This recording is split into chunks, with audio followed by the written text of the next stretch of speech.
बहुतों को ये सवाल भीतर भीतर बेचैन करता है कि क्या हमारी आत्मा का कोई असली घर है? क्या यह जीवन जो हम रोज जीते हैं सच में सब कुछ है, या इसके परे भी कुछ है, कुछ ऐसा जहाँ शांति हो, जहाँ कोई डर न हो, जहाँ केवल प्रेम और प्रकाश हो? प्रिय साधकों, आज हम एक ऐसी ही गुप्त और मधुर यात्रा की ओर चलेंगे, एक यात्रा जो हमें हमारे अंदर के गहरे लोकों की ओर ले जाएगी, जहाँ आत्मा अपने सच्चे घर की ओर लौटती है। यह कोई काल्पनिक कथा नहीं, बल्कि संत मत की हजारों साल पुरानी सिखावन है, जिसमें बताया गया है कि हम इस संसार में केवल एक यात्री हैं। हमारा असली ठिकाना तो वहाँ है जहाँ केवल नाद की ध्वनि है, दिव्य प्रकाश है और एक ऐसा आनंद है जो शब्दों से परे है। संतों ने इस स्थान को भंवर गुफा कहा है। यह कोई बाहरी गुफा नहीं, बल्कि हमारे अंतर की वह अवस्था है जहाँ आत्मा अपने परम स्रोत से मिलन की ओर बढ़ती है। इसे ही कुछ संत सोहंग कहते हैं, अर्थात मैं वही हूँ। जब आत्मा वहाँ पहुँचती है तो वह गवाही देती है, अब मैं और मेरा प्रभु अलग नहीं रहे। यही है वह चौथा आध्यात्मिक लोक, सृष्टि के सबसे ऊंचे तल पर, जहाँ हर साधक की प्यास बुझती है। लेकिन वहां तक पहुंचना आसान नहीं होता। इसके लिए केवल जानकारी नहीं, गहरा अभ्यास, पूर्ण समर्पण और सद्गुरु की कृपा की आवश्यकता होती है। यह यात्रा धीरे धीरे खुलती है, जैसे सुबह की रोशनी अंधेरे में फैलती है, और आज हम इसी प्रकाश की पहली किरण को पकड़कर आगे बढ़ेंगे। संत स्वामी जी महाराज ने अपनी पवित्र वाणी हिदायतनामा में एक ऐसी झलक दी है जो आत्मा की गहराई तक उतर जाती है। वे कहते हैं कि जब आत्मा भंवर गुफा तक पहुंचती है तो वह एक अनोखे झूले पर बैठी होती है जो लगातार घूम रहा होता है, लेकिन किसी बाहरी दिशा में नहीं, बल्कि अंदर की ओर, अपने स्रोत की ओर। उस झूले पर आत्मा नाचती नहीं, मगर आनंद में डूबी रहती है। वहाँ कोई भाषा नहीं, कोई शब्द नहीं, सिर्फ दिव्य ध्वनियाएं हैं, सोहंग सोहंग जैसे सुर, जैसे कोई अनसुनी बांसुरी लगातार बज रही हो, जो आत्मा को पुकार रही हो। लेकिन यह केवल एक सुंदर कल्पना नहीं है, यह एक ऐसी सच्चाई है जिसे सिर्फ वही जान सकता है जो भीतर उतरने की हिम्मत करता है, जो नाम का सच्चा अभ्यास करता है और अपने सतगुरु के प्रेम में खो जाता है। यह रास्ता किताबों में नहीं मिलता, यह रास्ता बाहर नहीं दिखता, यह रास्ता तो सूरत शब्द योग के अभ्यास से ही खुलता है। सतगुरु की कृपा के बिना आत्मा की नाव इस गहरे सागर को पार नहीं कर सकती। जहाँ गुरु वहाँ गंगा, नहीं तो रेगिस्तान, ऐसा कहा गया है संत मत में।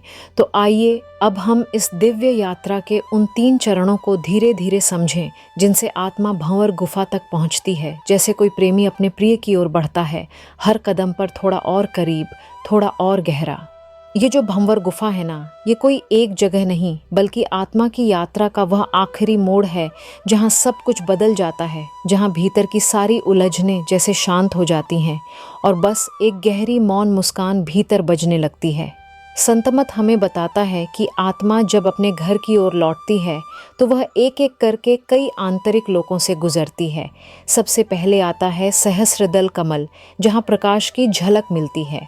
फिर त्रिकुटी, जहाँ विचारों की गहराई में उतरना होता है।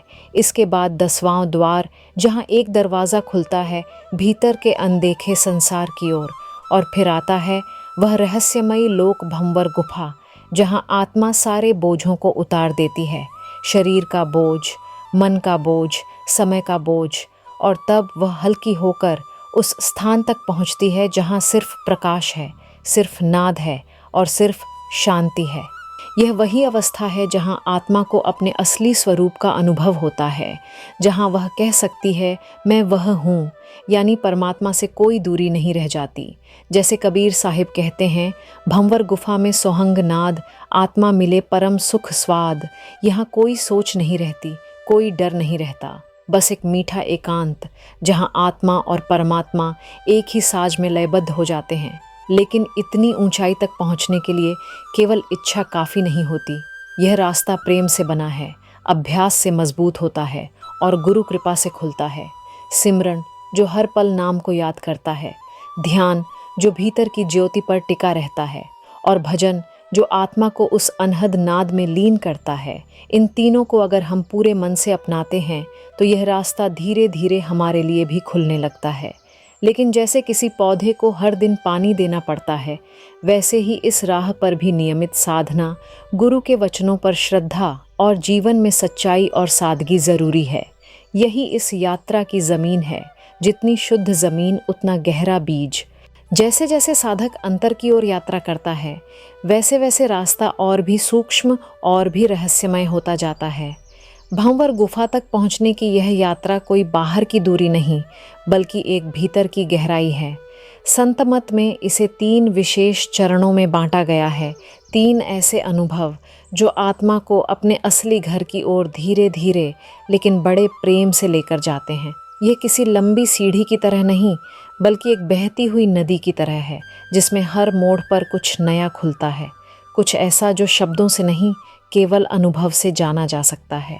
पहला चरण है महाशून्य को पार करना। इसे संतों ने महान शून्य कहा है। यहाँ कोई रंग नहीं, कोई आवाज़ नहीं, बस एक गहरी रहस्यमयी खामोशी। लेकिन यह खामोशी डरावनी नहीं होती।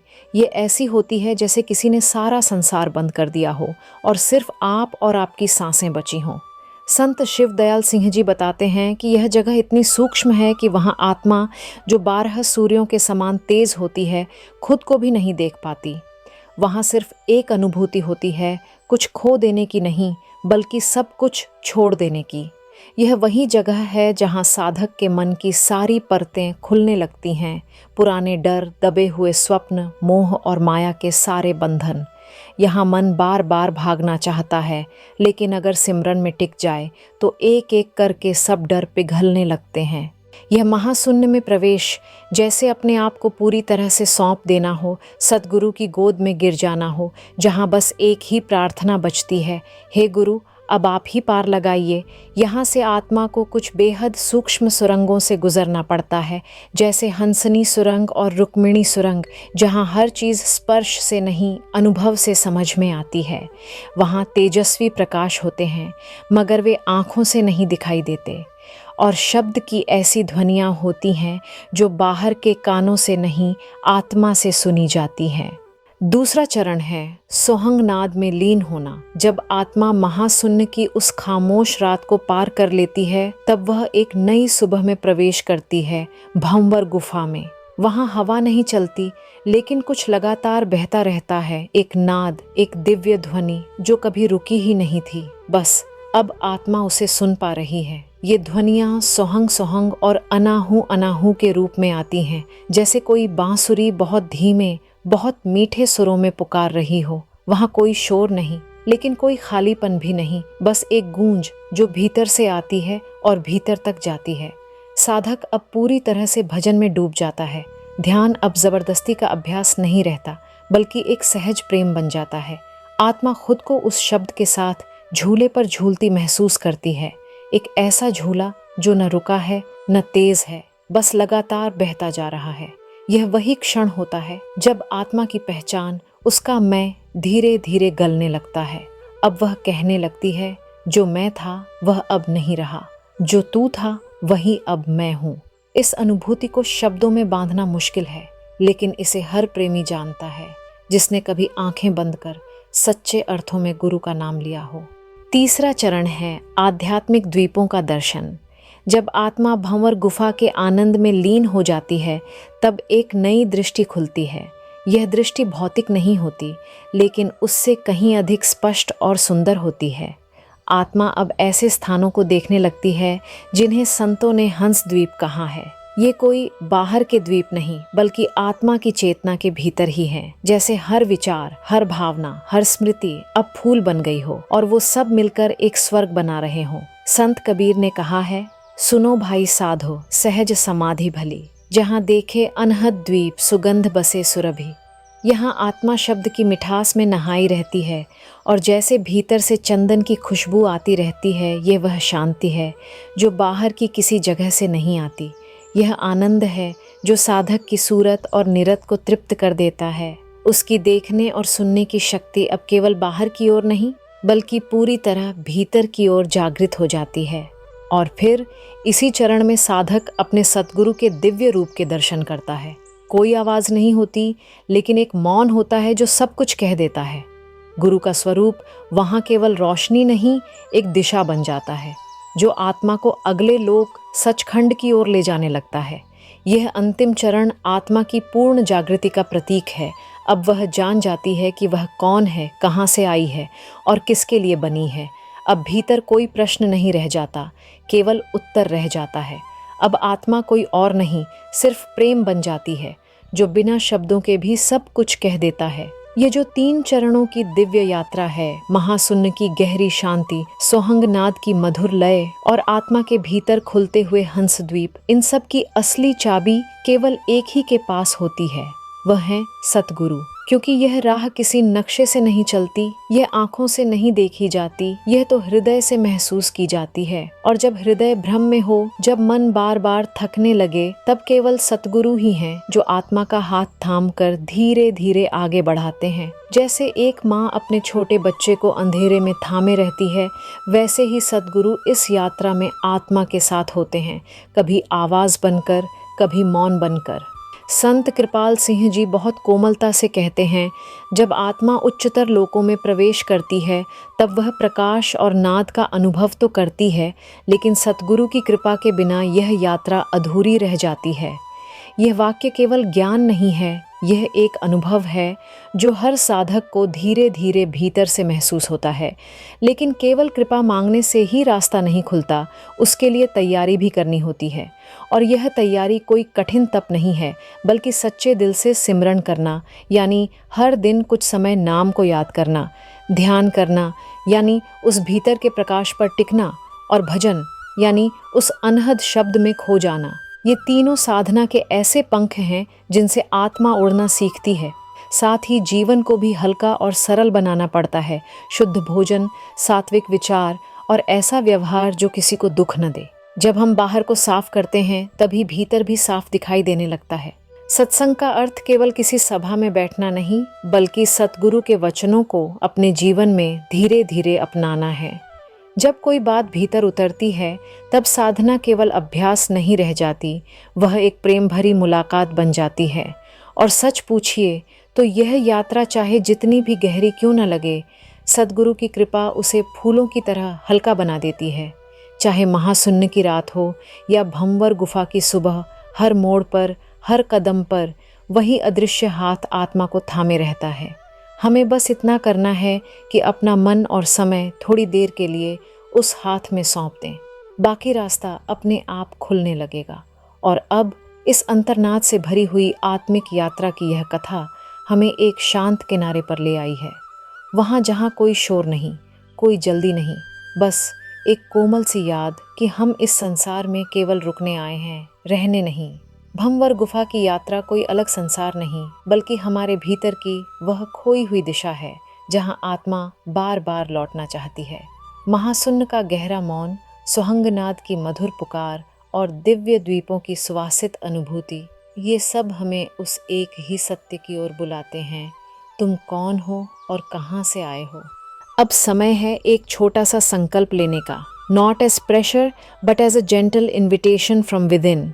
आइए हम मिलकर यह संकल्प लें कि आज से हम अपने दिन में कुछ पल नाम के लिए रखेंगे, ध्यान की शांति को जीवन में उतारेंगे और अपने विचारों को सात्विक बनाएंगे।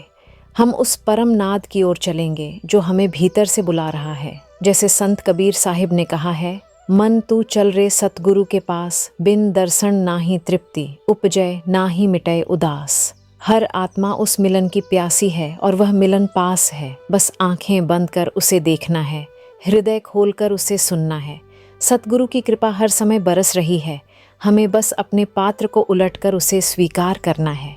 प्रिय आत्माओं, अगर यह यात्रा आपके मन को छू पाई हो, अगर कहीं भीतर कोई मौन सी सरगर्मी उठी हो, तो कृपया हमारे चैनल को सब्सक्राइब ज़रूर करें। आपके द्वारा किया गया हर लाइक, हर शेयर और हर कमेंट हमारी ऊर्जा बनता है। इस चैनल से होने वाली आय का हर हिस्सा उन ज़रूरतमंद बच्चों की शिक्षा और भोजन में लगाया जाएगा जिनके पास वह सब नहीं जो हमें सहज मिला है। अगर आपके मन में कोई भी सवाल हो, कोई जिज्ञासा हो, तो नीचे कमेंट ज़रूर करें। We lovingly respond to each seeker. और अब जब आप अपनी आंखें बंद करें तो बस एक बात धीरे धीरे भीतर से उठे, शब्द वहाँ भी बज रहा है जहाँ कोई बोल नहीं रहा, प्रकाश वहाँ भी चमक रहा है जहाँ कोई दीप नहीं जला, और वह प्रेम जिसके लिए हम सब भटके हैं वह तो हर पल हमारे भीतर सांस ले रहा है। बस अब चलना है उसी ओर, भीतर की ओर। Take care of yourself. नमस्कार।